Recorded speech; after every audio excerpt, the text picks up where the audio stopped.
Ashes of Creation just changed MMOs forever. Big words, let's see if it's true.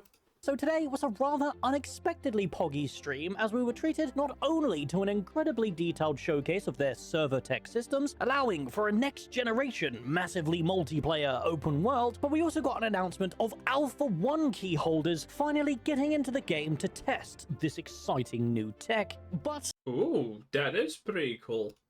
before we get into that, our beautiful pay approaching fast, my friends, and oh boy, I am super excited to finally get into this game in a few weeks. But enough about that, we can talk about that in later videos, because today we've got a copium-filled live stream to go through. Now, with all that bollocks out of the way, let's begin, shall we?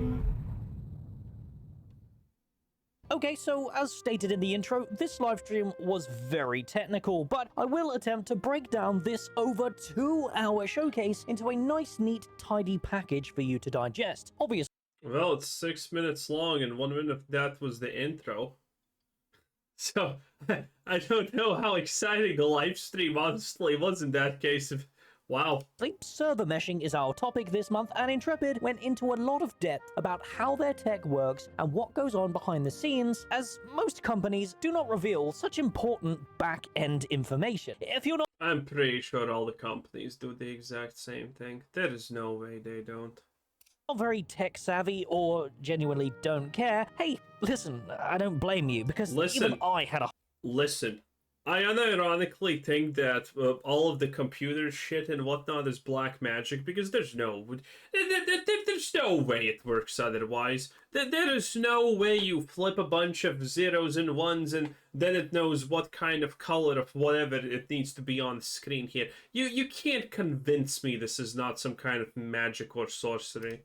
Hard time wrapping my head around this one. The TLDR was basically broken into 3 segments. An introduction to what networking tech actually is for an MMORPG, the problems modern MMOs tend to have when trying to render a massively amount of players, and Intrepid's next-generation solutions to such problems. We'll of course skip over the first 2 segments and jump straight into Intrepid's solutions. Server gridding is the name of their server meshing technology, and Ashes of Creation's Intrepid Tech, as they've dubbed it, has approached the problems differently to current server meshing technology, like Star Citizen. As we discussed in our videos leading up to this stream, Star Citizen uses a replication layer to keep the persistence between a server transfer. However, this has been entirely removed in Ashes of Creation, and they have instead replaced it with a completely different approach that I won't get into the details because, let's be honest, it's a...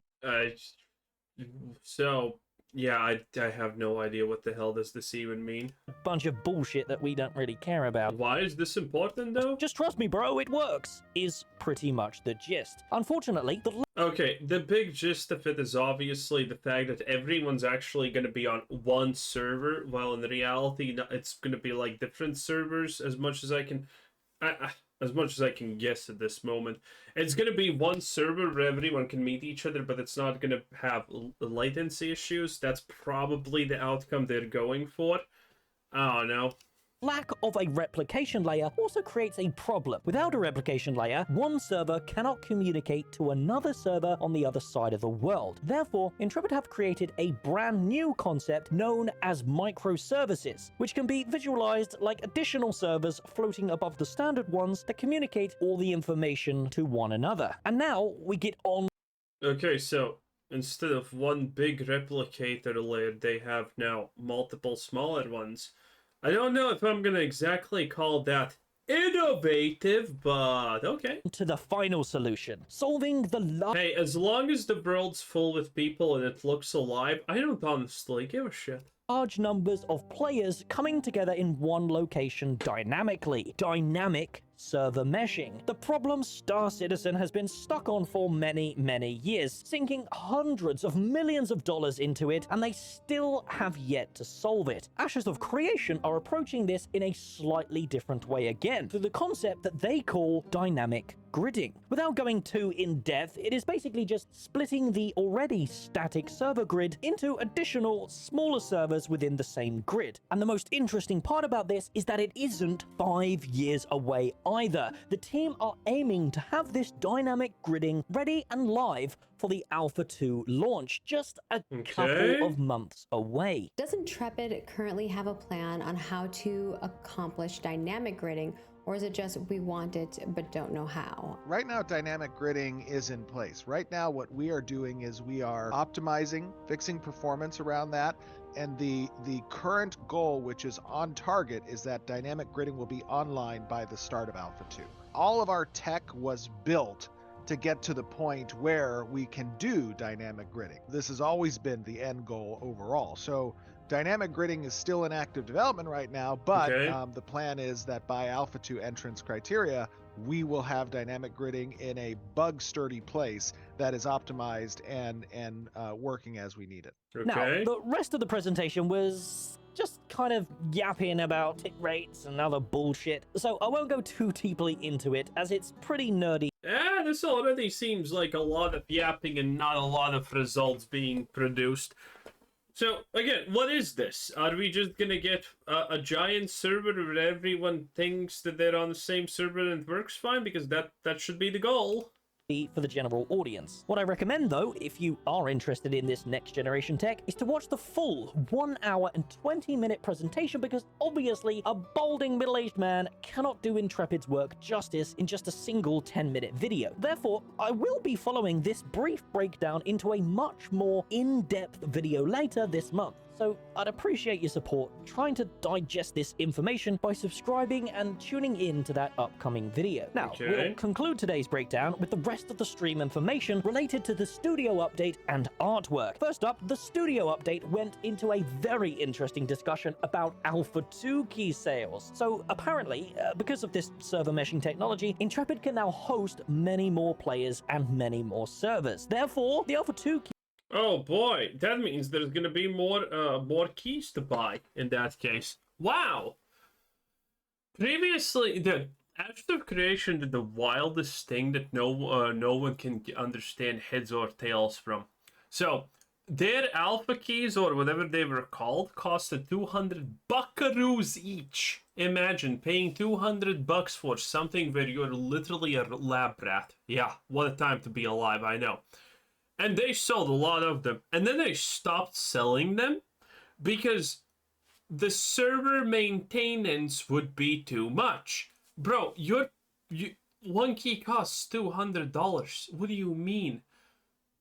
Games are being sold for 50 and 70 bucks. This is for 200, and you're like, oh no, the server fees are gonna be too expensive if we keep selling the key. What? It didn't make any sense. It still doesn't make sense. And I guess the answer is it never going to make sense, because now that their server costs are going to cost less because it requires less processing power and whatnot to actually manage the player base, they're going to sell more. I'm completely baffled by this decision on a business level. That's kind of what I'm trying to say here. You're selling keys for 200 bucks and you're saying, oh, that's not enough to cover server fees? How? You can do the same thing as everyone else. Just buy a little bit of that Amazon cloud, whatever it's called. You know, like every other company does, and you should be fine. But you're saying you can't do it because it's too expensive? I'm so confused on this point. But then again, well, they're going to sell more keys now, so that's kind of cool. Key sales are coming back. However, they're not coming back in the state that we had them before. No more FOMO cosmetics. We think they're just coming back as a key sale on their own at a much lower price. The information is that would be cool. Coming soon, so yeah. Okay, so from $200 to what, 100 maybe? Jesus. I'll keep you guys informed with that. This is like Ubisoft tier of pricing. In addition, as mentioned in the intro, the Alpha 1 key holders are getting into the game soon as this month apparently, with some NDA tests. Finally, they did leak what the end of this month's livestream topic is. Coming in just 3 weeks, by the way, so not long to wait. And yes, that's right, the Bard is finally being revealed. And Stephen almost dropped the ball about something else Margaret was concerned with, so we're also The hell is this? getting the character creator at the end of the month too. Sadly, the artwork update wasn't too interesting. Just a few pieces of armor to go through, including the Helm of the Grove, the Cloak of Ill Omens, and a new armor. Yeah, it doesn't seem that exciting. So, I guess this is cool. Anyway, that was Knocked, 10 out of 10. Bye-bye.